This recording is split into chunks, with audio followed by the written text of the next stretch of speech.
A mí, valientes, españoles, hemos tocado tierra. Seguro que una frase como esta dirían hace más de 500 años los primeros españoles que pisaban por primera vez la maravillosa tierra de México, güey. Porque al contrario de lo que se puede pensar normalmente, no fue Cortés el primer español que puso un pie en territorio mexicano, fue Hernández de Córdoba. En el año 1517 venía este navegante español. Se encontraron por primera vez con una isla llena de palmeras, de frutas tropicales, de arena blanca y de aguas cristalinas. Y ahí fue la primera vez que tuvieron contacto los españoles con la primera gran civilización indígena que habitaba ya por entonces América Latina. Estamos hablando de los mayas, una población que desde el principio les recibió de forma hostil, entre lluvias de cerbatana. Muchos de los españoles murieron y regresaron a la isla de Cuba, entre ellos Hernández de Córdoba, que moría 2 semanas después de poner un pie aquí, en Isla Mujeres.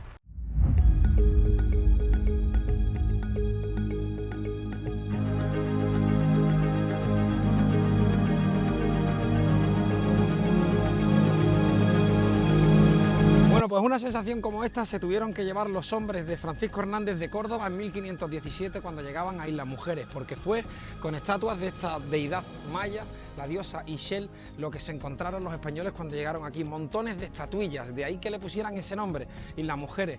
No se piensen en otra cosa los que están al otro lado del Atlántico pensando que esto va a ser una isla de desfase, no, para eso tenemos ya Ibiza. Y ahora cuenta la leyenda, y lo siguen haciendo los turistas, que para poder quedarse embarazada venían aquí las mujeres, le tocaban los pechos, el que quiere dinero le tocaba el pescado y el que quiere salud le tocaba la serpiente. Nosotros seguimos contando la historia y ahora nos vamos otra vez de nuevo para Cancún. Oye, Rafa, que yo tengo la duda. ¿Y cómo llamarán a los habitantes de Isla Mujeres?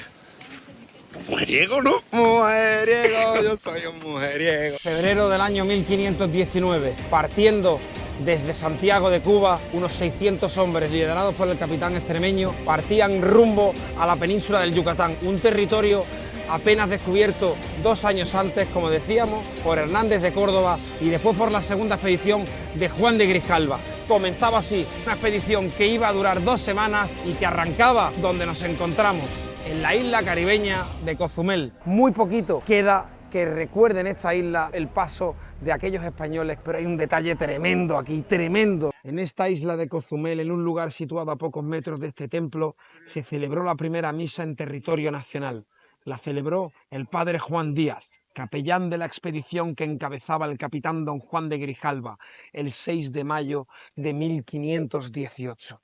Estamos pisando una iglesia en la que hoy, ahora mismo detrás nuestra, se está celebrando misa. La misma misa probablemente que estuvieran celebrando aquí hace 500 años ese padre Juan Díaz, acompañando a toda esa expedición liderada por el capitán Juan de Grijalva, el segundo nombre más importante de los 3 españoles que pusieran un pie aquí en México: Hernández de Córdoba, Juan de Grijalva y Hernán Cortés. Recalco lo del motivo religioso porque es fundamental para el desarrollo de todo lo que viene siendo la exploración y el abrazo entre 2 culturas diferentes. Y así se fue fundando la raza mexicana, ¿no?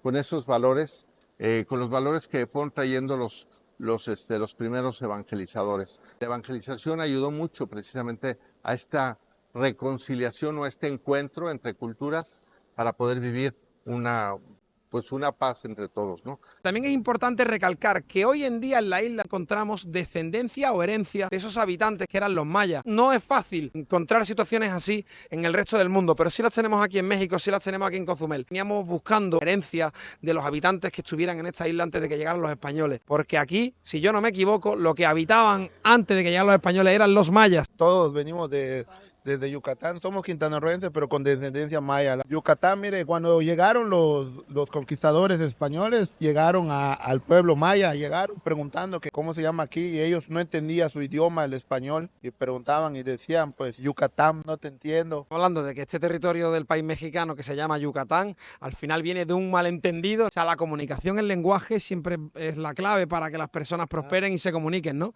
Aquí hay un personaje que tenemos que destacar, que aparece en esta historia de la llegada de los españoles aquí en la isla de Cozumel, porque para que se entendieran españoles y mayas tendría que haber alguien que entendiera un poquito de las dos. ¿Y sabéis quién era esa persona, esa figura clave? Juan de Grijalva.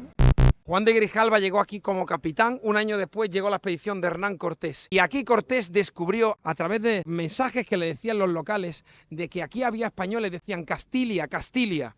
Los mayas hacían referencia a que ya conocían a españoles que habían venido del reino de Castilla. Y es que unos años antes, casi 10 años antes, aquí naufragó un barco en esta isla. Y de todos los españoles que llegaron solo sobrevivieron 2, Gonzalo Guerrero y Jerónimo de Aguilar, un clérigo español. Ese clérigo lo hacen esclavo los mayas y sobrevive. Y cuando llega Cortés y hacen referencia a Castilla, Cortés descubre que son aquí esclavos. Lo manda a llamar, ofrece regalos a los líderes locales y a cambio lo liberan. Y es Jerónimo de Aguilar fundamental para la llegada y para la posterior exploración y conquista de los españoles de América, porque es el primer traductor del maya al castellano. Muchísimas gracias. ¿Cómo se diría gracia en maya? No existía. Dios Botic. ¿Y qué es eso? Dios se lo pague. Familia, con nuestros hermanos mayas. Dios Botic. Yeah. Necesitamos víveres. Necesitamos agua y comida. Eso nos obliga a parar la expedición en estas costas. Ya no tenemos otra opción. A mi espalda el océano Atlántico.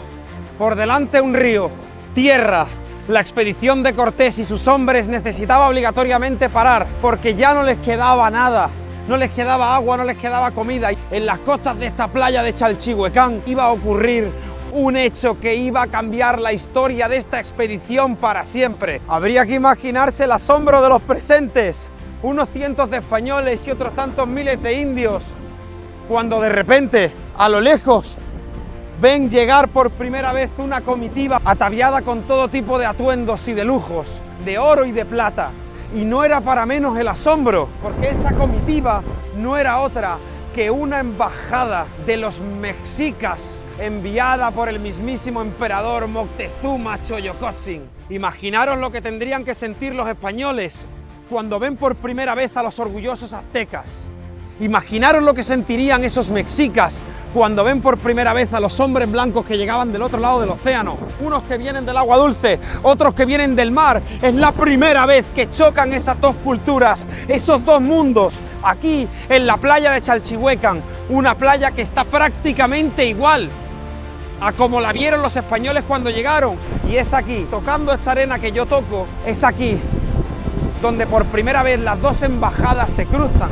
Nosotros seguimos río arriba, dirección la Villa Rica de la Veracruz, la primera ciudad fundada en territorio mesoamericano. Bueno, y hoy, 500 años después, hacemos honor a esa alianza, a esa unión, brindando con aguardiente local. Salud, mi gente, por Cortés. Qué bueno, ¿no? Cegado también por su sed de oro y por su desmedida ambición, hay un punto aquí crucial en esta aventura.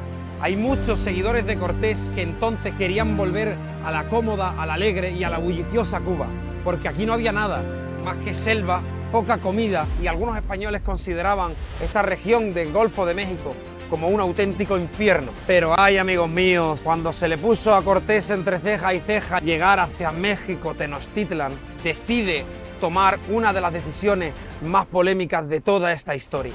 Conocéis la expresión probablemente española de quemar las naves, esa expresión que significa que voy con todo, que voy de una, que voy para adelante sin pensar en las consecuencias, que ya no hay marcha atrás, quemar las naves. Pues esa expresión viene de este momento crucial de la historia.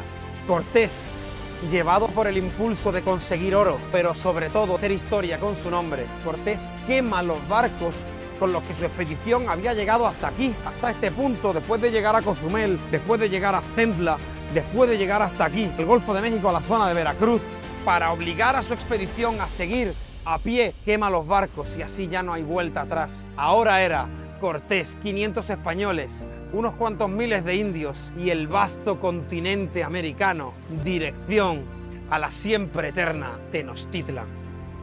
Y lo hemos conseguido, por fin hemos llegado después de un arduo camino desde Cozumel, siguiendo el camino al oeste, más de 2000 kilómetros para llegar al estado de Veracruz.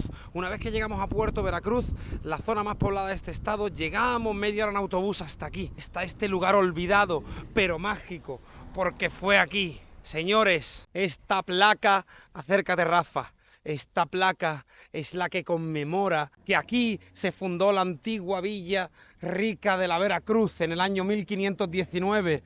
Arriban los españoles a las playas de Chalchihuecán. Estamos muy cerca. Ahora tendremos que seguir este camino para ver lo poco que queda de lo que fue la ciudad original de Veracruz, la Villa Rica de la Veracruz. Porque hay que recordar que Hernán Cortés, para desobedecer al gobernador de Cuba, Diego Velázquez, dice: a partir de ahora voy a ser yo el que va a dar las órdenes. ¿Cómo lo hago? Fundando una ciudad. Porque decía entonces la jurisdicción, decía entonces la ley, que una persona actuaba de forma independiente si fundaba una ciudad. Cortés, seguimos tus pasos, capitán. ¿Cómo te sientes? ¡Emocionado, güey! Convertido en un aventurero. Es que ¿cuánta gente ha venido por aquí ahora mismo? Muy poca. O sea, estamos siguiendo los mismos pasos que los conquistadores, tío. Y no hay nada. Parece que estamos entrando en lo profundo de la jungla. La primera ciudad fundada por los españoles ha caído en el olvido. Bueno, pues ya estamos caminando por esta calzada que hace 500 años pisaban los compatriotas, los valientes que aquí llegaron a Veracruz para fundar la primera ciudad en América. Compañeros, muchas gracias por atendernos. Estamos con Joaquín, un guía local de Veracruz. Bueno, Joaquín, lo primero que yo quiero preguntarte, que me llama la atención, es que a pesar de que sea un lugar fundamental para la historia de la humanidad, y el turismo brilla por su ausencia, ¿no? Sí, demasiado. Nos falta demasiada fundación para que venga turista. Porque la pregunta es, ¿cuál es la fuente de empleo de este pueblo? Es el turismo. Todo el mundo viene a ver la casa de Cortés. Fue una casa de aduana o casa de connotaciones. Viene a ver la primera iglesia en América. Hablamos en tierra firme. Entonces sí tenemos nosotros la primera iglesia en tierra firme. Tenemos el primer cabildo de la Nueva España. Y una historia más pegada a los libros, como quién. Bernal Díaz de Castillo, correcto, ok, que habla de la historia de un personaje que llamamos Cortés, que su nombre era Hernando Cortés. Al llegar a esta comunidad, Cortés sorprendido con una cultura diferente. Hablo diferente porque te comento, ya había un enfrentamiento con los mayas. Entonces encuentra unos indígenas totonacas, cuerpos medio desnudos, porque era la vestimenta de los indígenas, que la han recibido con ofrendas y víveres. Una de las preguntas que tenemos el día de hoy en la historia es ¿por qué fue recibido así? Las creencias de los pueblos indígenas habían escuchado de que iba a llegar un dios en esas tierras. La serpiente plumada, Calzacoa, iba a llegar a liberarnos. ¿Pero de quién? Porque lamentablemente los textos del libro de primaria hablan de esta manera y dice: los españoles los esclavizaron, los sometieron. Pero ya estábamos esclavizados, ya estábamos sometidos. ¿Por quién? Por los aztecas. Entonces ya había ese abuso por los pueblos indígenas, porque al final se habla de la historia, la conquista de los españoles, pero también hay un libro que se llama La Misión de los Caídos, que habla de la liberación de México, porque al final también fuimos liberados. Bueno, ¿y quién tengo aquí detrás, señoras y señores? ¿Quién tengo aquí detrás, Joaquín?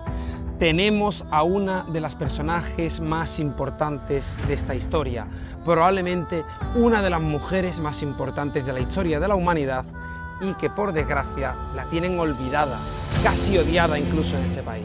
Pero señoras y señores, yo a mi espalda os presento a la princesa Malinche, Malinali, o conocido en su nombre cristiano como Marina. Es una pieza clave porque en el avance de las huestes españolas, cuando el traductor que encuentran, que es Jerónimo de Aguilar, no puede ya entender esta lengua que es distinta del maya, ella, digamos, se perfila como, pues, no nada más la que traduce, porque la gente se queda como en el nivel nada más de la traducción, pero hay que traducir todo un mundo. Y efectivamente, durante muchos años fue otra de las grandes malvadas. Es más, yo te podría decir que la única que es la gran malvada de la historia de México es Malintzin o Malinche. También porque ese fue el discurso del siglo XX de la traidora, ¿no? De la que se vendió a los españoles, de la que se entregó, y luego también el cuentito ese del amor, que es totalmente anacrónico y fuera de lugar, ¿no? Y es una mujer a la que un señor le dice: yo te ofrezco volver a ser, porque ella lo fue en algún momento, volver a ser una gran señora, te voy a rodear de riquezas, tú me vas a ayudar. Y ella, que es una esclava, que dice: pues sí voy a hacer eso. Fue ella la que sin duda le aconsejó con quién aliarse y con quién no, y fue sin duda ella la que negoció con los distintos señoríos para generar esa gran alianza militar que acabaría sitiando la Ciudad de México, Tenochtitlán. Me atrevería a decir que incluso es más importante que el propio Cortés en el proceso de conquista. La Malinche, señoras y señores, fue esa princesa indígena que los indios le entregaron a Hernán Cortés y a su expedición muy cerquita de aquí. Hoy aquí, en la antigua Veracruz, descubrimos a la Marina. Señores, qué historia. Y al Señor le doy gracias por permitirnos a nuestra expedición estar aquí 500 años después, descubriendo este lugar maravilloso. La primera iglesia fundada en suelo americano. Casi se puede sentir, ¿no? A los 12 franciscanos que llegaron aquí para fundar esta iglesia y poder evangelizar a los indígenas que aquí vivían. A día de hoy, en esta maravillosa ermita del Rosario, ni siquiera se oficia misa. En la primera iglesia levantada en el continente americano ya no viene nadie, ya no hay rezos, ya no hay sacerdotes, ya no hay fieles. Se mantiene abierta y se mantiene cuidada solo por el hecho de que algunos frikis como nosotros, amantes de la historia, venimos a conocer un lugar tan importante como este.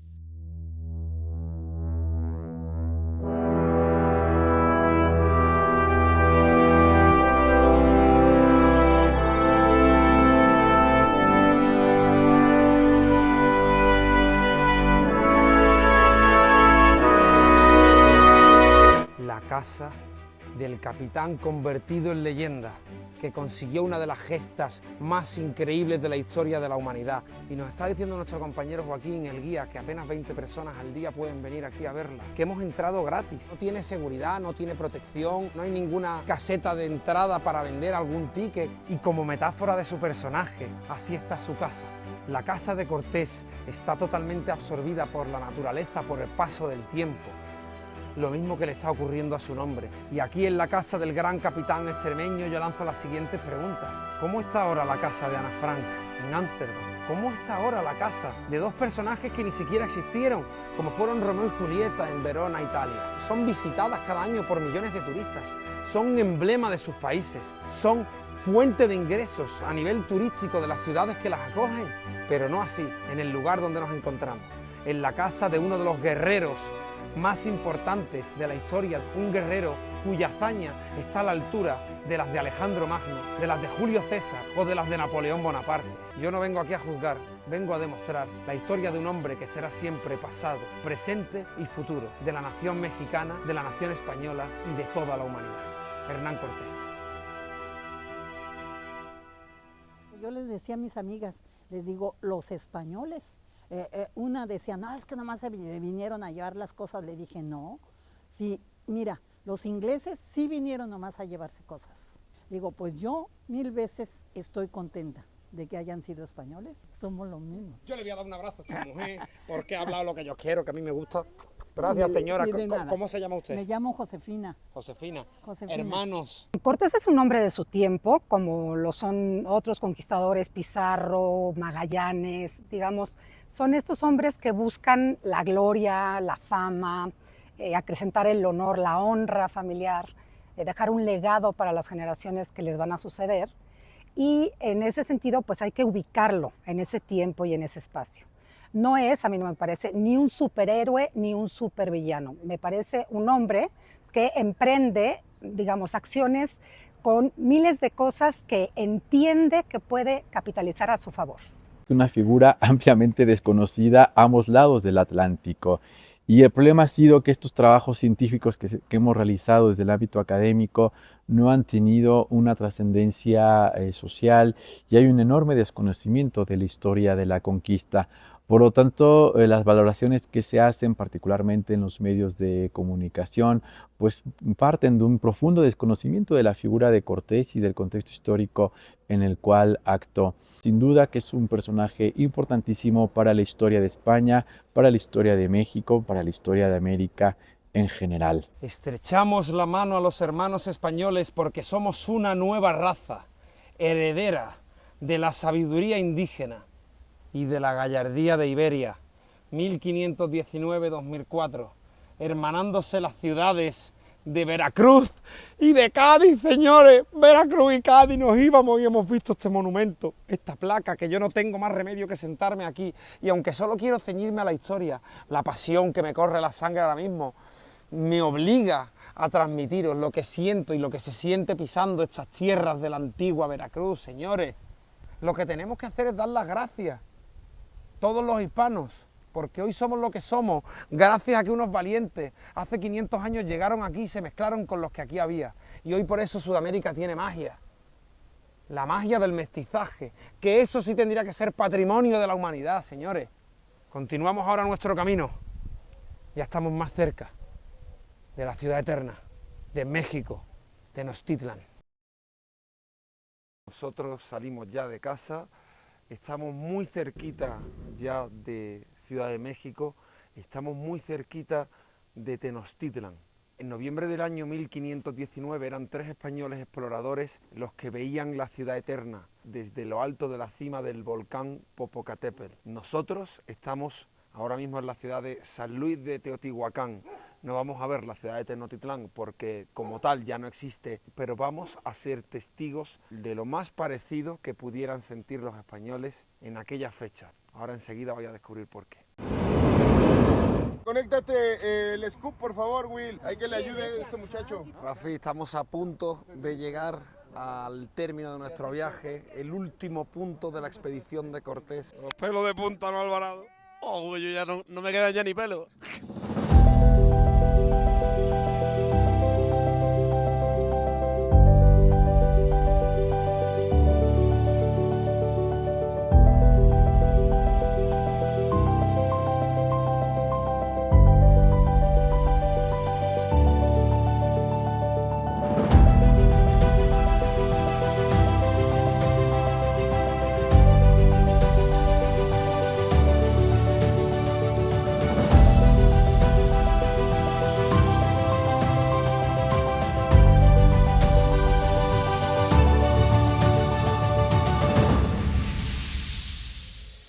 Meses después de poner un pie en la península del Yucatán, recorriendo toda la jungla, todo el continente mesoamericano, un 8 de noviembre de 1519 pasará a la historia como el día en que Hernán Cortés y su expedición ponían un pie en Tenochtitlán, la maravillosa capital de México.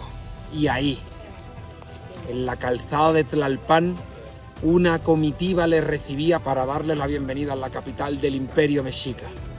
Y para asombro de todos, ¿quién la dirigía? El emperador Moctezuma Xoyocotzin. Por primera vez en la historia se daban la mano 2 culturas, 2 mundos. Por primera vez se veían de tú a tú Moctezuma y Hernán Cortés. ¿Cómo decirlo? No hay palabras para explicar la grandeza de Ciudad de México en el siglo XVI, de tal suerte que los castellanos tienen que recurrir constantemente a analogías, ¿no? Es como la Venecia mexicana, las torres son más altas que la Giralda en Sevilla, sus templos son más esplendorosos que los de Roma. Claro, cuando uno se enfrenta a lo desconocido, la única forma de hacerlo comprensible y aprehensible es compararlo con aquello que se conoce. Habría que imaginarse a los españoles recorriendo calles, templos, palacios, casi idénticos a los que yo tengo aquí a mi espalda. Durante días, desde que la expedición de Cortés llega aquí, tanto Moctezuma como Cortés establecen un acuerdo de alianza, de diálogo y de compartir entre 2 culturas que nunca antes se habían visto. Lugares maravillosos, una ciudad única como era Tenochtitlán. Imaginaros para ese pequeño contingente de apenas 400 personas lo que supondría llegar a este nuevo mundo. En un primer momento, Cortés y Moctezuma, que ninguno de los dos eran tontos, se veían de tú a tú como aliados. Al tiempo de estar aquí los españoles, Moctezuma y los suyos evidentemente se darían cuenta de que no eran inmortales. Y aunque mantienen en un principio una política cordial y amistosa, la situación no tardaría en cambiar poco después.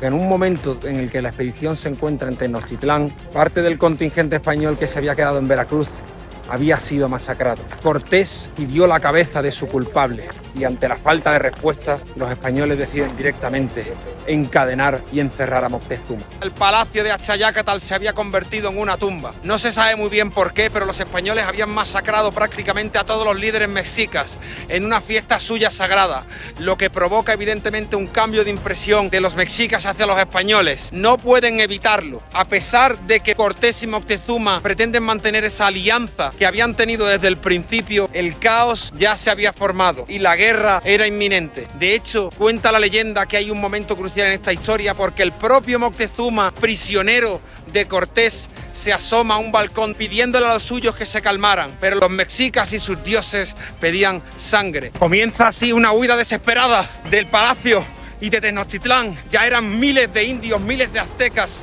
los que rodeaban a Cortés y los suyos. Dice también las historias que hay una señora que, tratando de conseguir agua del lago Texcoco, ve cómo la expedición de Cortés trata de huir.